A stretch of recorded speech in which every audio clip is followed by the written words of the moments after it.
একটা বিয়ের গান গাইবো। কেন গাইবো আমি বলি, সবাই খুব হাসবেন আমি জানি, হাসা ভালো শরীরের পক্ষে।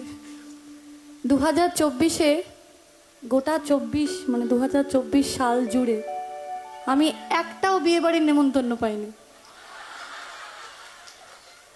আমার মতন কে আছে? সত্যি একদম সৎ পথে বলতে হবে,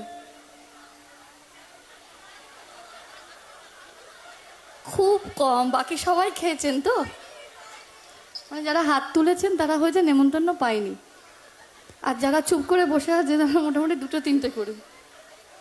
যারা দাঁড়িয়ে আছেন তারাও তো, আচ্ছা ওরা 1 নম্বর। আচ্ছা যাই হোক, ধরুন সেই ইচ্ছা, বিয়ে বাড়ির নেমন্তন্ন পাইনি এখনো অবধি, কিন্তু পাইনি। 2025 মোটামুটি শুরু হয়ে গেছে, এখনো পাইনি। যাই হয়ে যাক, এত সুন্দর দিনে ঈশ্বরের আরাধনায় নতুন বউকে দেখে একটা গান গাওয়া যেতেই পারে। দুটো বিয়ের গানকে মার্চ করা হয়েছে, মানে এক করা হয়েছে। যে গানটা দিয়ে মার্চ করা হয়েছে সেটা একটা সারপ্রাইজ। স্টার্ট।